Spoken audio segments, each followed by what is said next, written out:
Olá amigos do Grande Prêmio, tudo bem com vocês? Estou de volta aqui ao GP às 10 desta semana, já pedindo para você se inscrever no canal, ativar as notificações, dar o seu like, é sempre muito importante. Como é importante o assunto do qual vou tratar nesse quadro, que é a notícia que trouxe Américo Teixeira Júnior do nosso Diário Motorsport, parceiro do Grande Prêmio, a respeito da carta, da missiva que Chase Carey, ainda CEO da Fórmula 1, que vai passar o seu cargo para Stefano Domenicali em janeiro de 2021, é uma espécie de lobby que ele fez para o novo governador do Rio de Janeiro, Cláudio Castro. Nesta carta enviada no dia 14 do último mês, de setembro, Carey pede para que as obras no Rio de Janeiro, do Autódromo Pretenso, sejam aceleradas, afinal ele acabara de celebrar um acordo com a Rio Motorsports, do empresário José Antônio Soares Pereira Júnior. Segundo a carta, vocês estão vendo aí Chase Carey com o seu bigodão, que vai dar lugar a pessoas que são do ramo. Muitas pessoas, inclusive, ficaram felizes, né? Em todo o mundo, já que Chase Carey pode ser um homem de negócios, mas não é um homem propriamente que saiba do que está fazendo na Fórmula 1. Mas, segundo a carta, é a seguinte, as palavras do Carey. Estou escrevendo para atualizá-lo de que finalizamos os acordos com a Rio Motorsports para sediar, celebrar e promover a Fórmula 1 e seus eventos no Rio de Janeiro. Esses acordos estão prontos para execução e o anúncio da Fórmula 1 será feito assim que as licenças forem permitidas pelas autoridades relevantes. Basicamente, a gente pode tratar isso como um passar a boiada, um pedido do atual chefão da Fórmula 1 para que isso aconteça. Não é normal que isso aconteça de fato. Primeiro, porque Carey está se metendo numa questão de autoridades no Rio de Janeiro que não exatamente estão a par do assunto, no caso o Cláudio Castro, não me parece que ele tenha conhecimento disso. Um governador que entrou no lugar de Wilson Witzel, que passa por um processo de impeachment e que também está mergulhado em algumas suspeitas, também como acontece com o prefeito do Rio de Janeiro, Marcelo Crivella. Então não me parece que ele tenha conhecimento muito alto do caso e não seja uma prioridade nesse momento, dadas as denúncias que são feitas em cima dele e dado o momento que vive a cidade do Rio de Janeiro, como expliquei há pouco. São coisas que as autoridades locais, que não só se referem ao Rio de Janeiro, mas o INEA, por exemplo, tem de resolver. Isso é uma intromissão um tanto quanto, eu não diria suspeita, mas estranha, mas se explica numa outra ponta porque os acordos que são celebrados por Chase Carey acabam lhe rendendo bônus. Ele pertence a uma empresa que tem lucros, que tem bolsa de valores envolvida. Então, trata-se de uma manobra um tanto quanto esquisita de alguém que está interferindo em questões políticas de um país e também questões ambientais. Segundo, que não é tão simples assim como o Carey pensa, e daí todas as pessoas que se envolverem com o Carey ao longo desses anos que ele está como CEO da Fórmula 1, falarem que ele não é do ramo, que é um alívio ele estar fora da Fórmula 1. Primeiro que o INEA tem de fazer uma nova verificação e tem de fazer um estudo realmente completo daquela área, e depois que teve essa audiência pública virtual que foi realizada a pedido de Marcelo Crivella, que teve conversas inclusive com o pessoal do QG da Propina para receber J.R. Pereira, o José Antônio Soares Pereira Júnior, para que tudo fosse avançado, para que tudo representasse algo muito rápido na vida da paisagem urbana do Rio de Janeiro, com um autódromo de 800 milhões de reais, cuja origem financeira se desconhece até então. Perguntado que foi nessa audiência, o J.R. Pereira se recusou a responder a origem do dinheiro, tal qual não se sabe também a origem do dinheiro que vai pagar os mais de 20 milhões de dólares que a FOM pede para que os direitos de transmissão sejam garantidos e que não haja algo muito parecido como a Dorna, por exemplo, que a Rio Motorsports deu calote, não pagou. Não acredite em outra notícia que não for essa. Não houve problemas pós-pandemia, não houve problema algum. A Disney pagou as parcelas para a Rio Motorsports e não quis repassar o dinheiro para a dona dos direitos da MotoGP. Então, tudo isso está envolvido e também está envolvido agora Chase Carey mais abertamente, mostrando que ele está por trás também do interesse em ter um autódromo no Rio de Janeiro. Isso também explica, por exemplo, quando ele fala que eles estão esperando que isso aconteça, a liberação da área do autódromo em Deodoro, para que tenha esse complexo esportivo, que também haveria, embora tenham falado que não haja moradias, empreendimentos imobiliários no local, eu duvido que isso fosse acontecer. Afinal, é um dos motes para que o projeto aconteça. Mas, de qualquer forma, com o envolvimento de Chase Carey, fica claro que ele também tem interesses estranhos, escusos, por trás da obra em si. Então, o INEA, que é quem tem de averiguar tudo isso, também tem nomes a zelar. Quem é o responsável, quem é o engenheiro ambiental responsável que se permitiria assinar um laudo, uma permissão como essa e ter o seu nome sujo depois por estar envolvido em uma tramóia como tem sido feita ao longo do tempo? Liberar o autódromo nesse âmbito também não é uma garantia de que... Liberar a área, né? Liberar a área não é uma garantia de que o autódromo será feito, porque uma série de esferas tem de ser cumpridas nesse caso.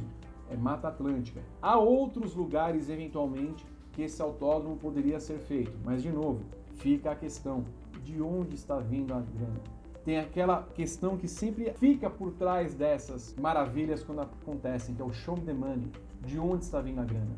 Quem está por trás de tudo isso, financiando essa empreitada do Rio Motorsports, que fala que tem dinheiro para fazer um autódromo, mas não paga direito de transmissão, falhou ao mostrar ao CAD, por exemplo, que tinha dinheiro suficiente para comprar o Fox Sports, como queria meses atrás, não paga a assessoria de imprensa, que era a antiga. Hoje, o Rio Motorsports, a Rio Motorsports, tem um outro grupo de comunicação que está fornecendo a assessoria de imprensa, e ele deveu pelo trabalho de 2 anos que foi feito por esses profissionais jornalistas. Então é muito estranho que tudo isso aconteça, e agora com o envolvimento às claras de Chase Carey, o CEO da Fórmula 1, que, repito, isso não é informação. Toda empresa concede bônus aos seus funcionários a partir do momento que eles fecham negócios. Então, esse negócio do autódromo no Rio de Janeiro e o envolvimento dele demonstram que ele quer ter o seu bônus antes que seja relegado a uma posição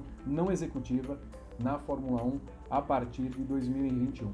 Isso tudo também envolve a questão dos direitos de transmissão a partir do momento em que todos esses negócios estão interligados. A Rio Motorsports não é apenas uma empresa que quer sediar eventos, que quer promover eventos, mas participar de um grupo televisivo do qual ela não tem experiência nenhuma, tal qual não tem experiência nenhuma na criação e na concepção de eventos de automobilismo. Então, essas dúvidas todas também ajudam a aclarar o que nós vemos tratando no Grande Prêmio ao longo de todos esses meses e principalmente no último mês, colocando as notícias como elas são. Há uma cláusula que estabelece que a Rio Motorsports tem de dar garantias financeiras para a Fórmula 1, da mesma forma em que o Chase Carey pede uma aceleração ao governador em exercício do Rio de Janeiro para que haja uma liberação da licença ambiental para a construção do autódromo. Se ele fala isso explica, como eu falei, que a Fórmula 1 não tenha se manifestado, a Fórmula 1 não se manifestou oficialmente sobre a compra dos direitos de transmissão, foi uma coisa solta pela assessoria de imprensa da Rio Motorsports, com uma declaração, inclusive, do diretor da FOM, da Fórmula 1, mas isso é de praxe, costumeiramente divulgado pela assessoria da Fórmula 1 quando acordos como esses são estabelecidos. Foi assim com a RTL alemã, foi assim com a Ziggo na Holanda, foi assim com outras várias emissoras, com a Sky Sports no mundo todo. Não há um comunicado oficial da Fórmula 1 que deve, de fato, estar esperando que, as licenças ambientais saiam, coisa que não é fácil, e ainda mais no período que o Rio de Janeiro vive de turbulência e sobre os escândalos que estão sendo descobertos e a iminência de um período eleitoral. Claro, os governantes não vão dar a atenção devida para esse caso. Crivella, que está envolvido, está teoricamente inelegível na Prefeitura do Rio de Janeiro. Então, a questão do autódromo não é uma questão que vai ser resolvida tão facilmente, duvido que seja até o final do ano, a não ser que tenham também um caráter eleitoreiro, o que duvido, porque muito provavelmente, como a sociedade civil já se manifestou contra esse autódromo em larga escala, ela teria mais pontos contra do que a favor numa questão eleitoral. É um negócio que está sendo feito não com os fins de esporte a motor, não com essa finalidade que estamos vendo aí de promover o esporte no Brasil. Afinal, temos que crer, e somos inteligentes para isso, que construir autódromos, que um autódromo de forma geral não é um empreendimento que dá lucro a curto prazo, não é uma coisa que você vê o dinheiro rapidamente. Se você considerar, claro, que eventos esportivos serão feitos a cada semana ou no prazo de 15 dias no máximo, não é um evento que você vai, não é uma praça esportiva que você vai usar sempre para que haja lucro. Então é muito estranho que tudo isso esteja acontecendo e agora fica cada vez mais evidente o envolvimento da Fórmula 1 como categoria, o estranho envolvimento da Fórmula 1 como categoria numa questão meramente política de um país, de uma cidade, de um estado. Então fica claro cada vez mais que tem boi na linha e esse boi quer ser incluído na boiada que a Fórmula 1 está promovendo e querendo passar por conta de um empreendimento cuja natureza é completamente escusa. E aí também tem a questão, como eu falei para vocês, para finalizar, dos direitos de transmissão. Quem é a emissora que vai estar envolvida numa compra de direitos de transmissão de uma empresa que sabe não honra com seus compromissos financeiros quando adquire um direito de transmissão? Uma vez fez isso, uma vez deu calote. Não é a empresa mais idônea do mundo. Então, todas as emissoras, a não ser que também não tenham preocupação alguma com isso e queiram gastar dinheiro e depois ir para a justiça para reavê-lo, aí são outros 500. Mas hoje, no momento, as empresas de comunicação, as TVs, não têm dinheiro suficiente para pagar os direitos de transmissão. Seja lá qual for a garantia, qual for a oferta que fizer a Rio Motorsports. E essa tem muito menos dinheiro para pagar pelo menos 20 milhões de dólares, mais de 110 milhões de reais por um evento como a Fórmula 1. Tudo muito esquisito, mas começamos a entender o que está acontecendo. Eu fico por aqui, sempre convidando vocês de novo para se inscreverem no canal, ativarem as notificações, fazerem desse canal o seu canal. E se você ainda não for membro, clique, seja membro. Planos a partir de R$ 4,99, os planos Grand Chelem e Hat-Trick dão a oportunidade de vocês estarem no nosso grupo exclusivo no WhatsApp para debater motorsport 24 horas por dia. Um beijo a todos vocês, bom final de semana a todos. Comentem. Tchau.